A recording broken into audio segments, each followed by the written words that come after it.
Әле ямғыр, әле қар бураны, көненнән һуң тагы ни булган? Метеорологтар бұл көндәрдә сатлама һавыктар вәгъдәләй, әмма бер ничә көндән янә йылыту ихтималлыгы турында әйткәртә. Климат ниндәй тизлектә үзгәрә, нимә йогынты яһай, ошо хакта һөйләшәбез бүген. Һаумыгыз. Эфирда интервью, студияла Гөлсемә Штанова. Программабызның кунагы Өфе фән һәм технологиялар университеты доценты, география фәннәре кандидаты Зәкирә Латыпова. Һаумыгыз, Зәкирә Бәдретдиновна. Һаумыгыз. Зәкирә Бәдретдиновна, буна тапшыруыбызды башлап ебәрдек Рафаэль Сафинның Билдәр шигырынан өзек менән. Bundan тыш тагыла шул Совет усырында иҗат иткән Юлия Друнина, Рождественскийның шигырьләрендә ла йылы кыш тураһында юлдар бар һәм быел инде Пушкинның, Онегинның бөтәһелә цитата итеп файдаланды декабрь аенда кар яумаган соракта. Димәк, бындай йылы кыштар үткән буатта гына түгел, унан алдагы буатта ла булган.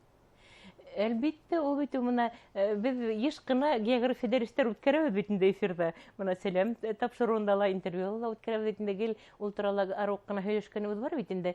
Әлбәттә, ул менә беренче тапкыр түгел. Менә безнең ул метеорология фәне, теге яңа фәннәрдән дип саналса ла, әмма ләкин ул Аристотель вакытында ла ул күзәтүләр алып барылган, ул вакыттагы күзәтүләр хәзер бик сакланмаган инде. Шулай да, мәсәлән, Аристотельнең 4 томлык китабы бар, метеорология дигән. Ул Галилеоның да битендә күзәтүләрнең һөҙөмтәләре бар. Шулай да иң беренче безнең менә Рәсәйдә официаль рәвештә ул 18нче буатта башлана бит инде күзәтүләр 1722 елда иң беренче күзәтүләр, яни башлана, шуннан һуң 1723 елда беренче метеостанциялар барлыкка килә. Менә 1872 елда менә бүгенге нисек итеп менә безнең метеослужба дип әйтәбез, менә шул 1872 елдан алып менә 300 ел булып бара бит инде. Шуңа күрә менә ул вакыттан шул менә язалар бит инде, менә күзәтүләр алып барылган тарихта эсендә дип. Менә шул вакыт күз алдында тотыла инде. Шул вакыт эсендә әлбәттә ул нык һуык кыштарда күнетелгән, теркәтелгән, йылы кыштарда теркәтелгән. Ул табигать үзенең тормышы белән яшәй, уны гел кабатлап бит инде. Табигатьнең үз кануннары дип. Әле шул дәвам итә. Әмма бына хәзер инде ничәнче ел без йылы кыш күзәтәбез Башкортстанда. Был климат үзгәрү турында тагы бер тапкыр дәлилләп торамы? Ысынлап та шуны дәлилләп тора. Чөнки әле бит инде бөтәһен әле берәүгә сер түгел, глобаль йылыну дигән процесс бара бит инде. Ул глобаль йылыну процессы шул менә бүгенге көнгә температура гомум алганда температура 1,2 күтәрелде дип фаразлайдар инде. Бу азмы күпме? Күп, был күп әйе. Менә ел һайын ул менә әгәр дә инде менә ул теге бәлки генә өлеш доля тидер бит инде 0 күпмегә күнетел үзгәрһә температура, ул дөйем табигатькә алганда ул зур һанала. Йогынтыгы күрсәтмәк. Йогынтыгы күсле әлбәттә әйе. Шуннан һуң менә ул бит инде ул нимәгә килтерә? Арктикалағы бозлар ирей бит инде. Шуннан һуң ул глобаль масштабта алганда диңгезнең кимәле күтәрелүгә килтерә. Шуннан һуң ул диңгез кимәле күтәрелү менә утрауларда урынлашкан илләр өчен нык зур куркыныч тудыра бит инде. Менә безнең Рәсәй территорияһен алганда, мәсәлән, әлеге вакытта менә безнең төньякта урынлашкан диңгезләрдә, Баренцева, Берингово һәм башка диңгезләрдә боздың концентрациясы, боздың кимәле кәмеп бара дип фаразлайдар. Шуннан һуң менә безнең Рәсәй территорияһы бит инде ул теге многолетний мерзлота дип әйтәбез бит инде. Аның менән капланган бит инде. Безнең бөтен Сибирь территорияһы шул бозлавыктың астында бит инде. Унда бөтен төзелештәр, бөтен йортлар уга яраклашкан бит инде. Улар ири башлаһа, тагыла бер мәсьәлә килеп сыга бит инде андагы нидер. Шуға нык күп әлбәттә үзгәрештәр көтелә һәм ул зур һораулар тудыра. Әбенә безнең Башкортстанга килгәндә, Башкортстанда нимә үзгәрү ихтимал һәм әлеге вакытта ук нимәләр үзгәрә? Менә ул безнең Башкортстандың географик урынлашуы бик уңайлы әлбәттә. Без бит инде материктың уртаһында урнашканыбыз, Сибирь безгә терелеп тормай, шуга ул ондай бездә многолетний мерзлота дигән әйбер юк бит инде бездә.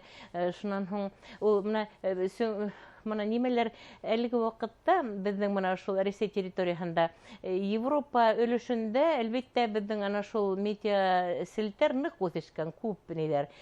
Сибир территориясында улар әдерәк. Шуңа күрә безнең Европа, безнең бит Башкортстанның күбрәк өлеше Европа территориясында урнашкан, әдерәге безнең Ураллар ягында бит инде. Шуңа күрә менә Ресей территориясында нинди үзгәрешләр була, әлбәттә ул Башкортстанда ла кагаласа әлбәттә. Шуннан менә ул бит инде менә глобаль йылыну без бит инде менә күп тапкыр һөйләшәк бит инде менә шул кояштың әүдемлеге турында һөйләштек бит инде. Шуннан гел әйтәбез дә инде менә бөтен географик бөтен нидер дә күренештәр дә үзенең кануны, табигатьнең канунына буйсына, шул әлеге цикличность, ритмичность дип әйтәбез бит инде. Унан тыш та аномаль күренештәр дә әлбәттә килеп сыга. Менә бер тапшыруда һөйләшкәнек бит без хадагай дигән күренеш турында.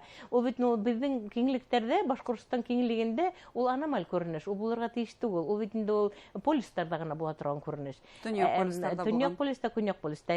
Әмма ләкин менә һуңгы елларда, быелда бит инде ул менә шул Башкортстанда ла, хатта Башкортстандан да көньяктар булган Үзбәкстан территориясында Африкага тиклем бар бит әнә шулны. Ул үзе бер хорау тудыра, чөнки ул булырга тиеш түгел, ул нимәнән тора. Әле асыкланмаган димәк бу мәсьәлә. Асыкланмаган түгел, аның сәбәбе асыкланган ул. Безнең бит инде Ер планета, Ер ул геомагнит поле бар бит инде. Шуннан ана шулның шунда безнең кояш илдәре үтә. Вот, Бала физика демәк, шулай тышында матур күренештең. Вот, ул матур күренешкә икешләр битнән, фотога төшереп халлар битне матур дип. Ул бер яктан матур, икенче яктан ул хәүфле. Чөнки ул сынапта аномаль күренеш. Шуннан битне менә аның төстәре матур битне яшел, зәңгәр, кызыл битендә. Ул әпәттә шуннан тагын нименән тора? Географик һәм физика күзлегеннән аны аңлатып була. Әгәр дә мәгәр инде менә шул 100 километрга тиклем биеклектә була икән. Тимәк, онда ул яшел төстә була, чөнки онда азот күбрәк, һәм ул азот шул кояш илдәре белән бергә. Ул бәтендә нитергән. Шуңа әгәр дә 100 километрдан 240 километрга тиклем булса, азот яшел түгел, күк фиолетовый дип әйтәбез инде, күк зәңгәр төстә. Шуңа теге әгәр дә кислород 100 километрдан 200 километр 40-ка тиклем, онда ул бит инде безнең була яшел төстә. Анда тимәк, атомарный кислород нигә ингән бәйләнешкә.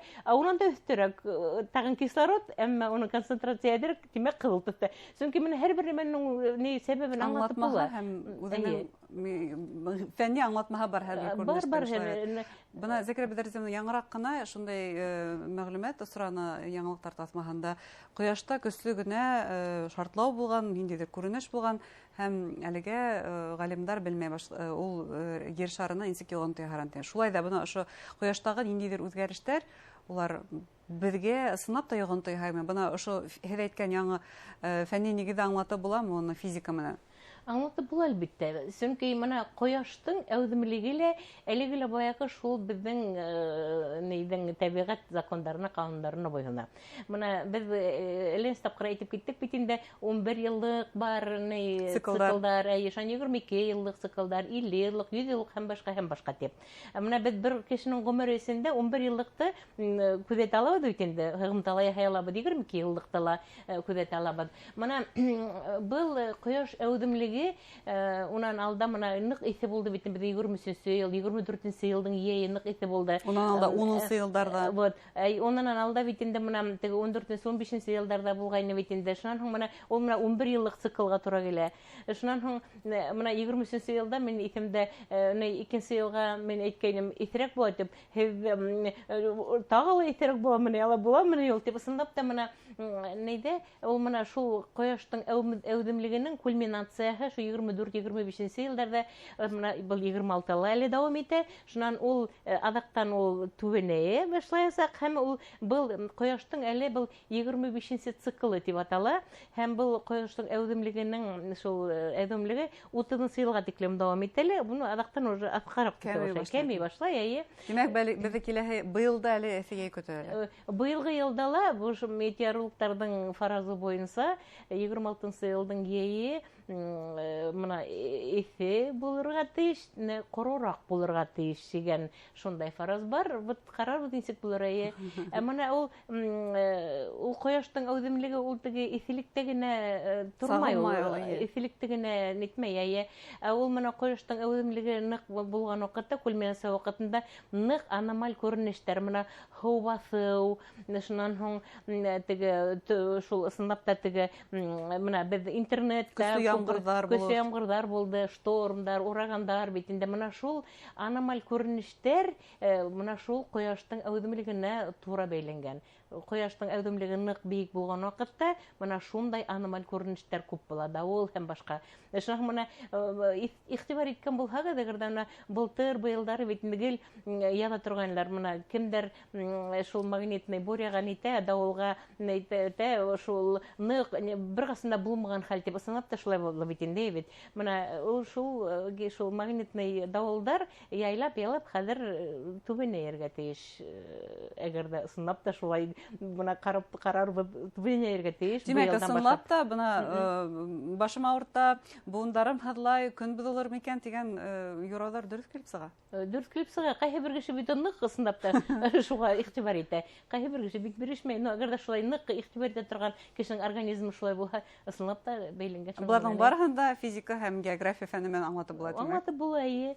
Менә әйткәндәр бит, менә интернетта теге ГЛОНАСС системаһында шул теге навигация системаһында нәйдәр булырга мөмкин мәсьәләләр тип кытырыклар, проблемалар ысынлап та шулай булды бит. Ҡайһы ваҡытта ҡайҙалыр свет һүнгән тиҙәр, ҡайһылыр менә интернет нитмәй, ул теге башҡа сәбәптәрҙән тыш ана шул ҙур йоғонто яһай ысынлап та. Ҙур рәхмәт һеҙгә әңгәмәгеҙгә. Йәйҙе көтәйек. Йәй быйыл йылы көндәр менән беҙҙе ҡыуандырамы, әллә аномаль дауылдар, ямғырҙар менән кәйфебеҙҙе төшөрәме ни булһа ла, барыһы ла яҡшыға булһын дигән юлға ташлап. Яҡшыға булһын. Ул һыуыҡ ҡыштарҙа булып тора, йылы ҡыштарҙа бөтәһен дә беҙ бит инде ул кисерәбеҙ. Иң мөһиме, тәбиғәттә насар һауа торышы юҡ, шулай бит классиктар әйтмешләй. Беҙ бына 78-79 йылдарҙа -50 градустыла бит кисердек. Күрҙек, әйе. Әлбиттә, был турала яҙмалар һаҡланған. Рәхмәт әңгәмәгеҙгә, хөрмәтле тамашасылар. Өфө фән һәм технологиялар университеты доценты, география фәндәре кандидаты Зәкирия Латыпова һөйләштек. Һау булығыҙ.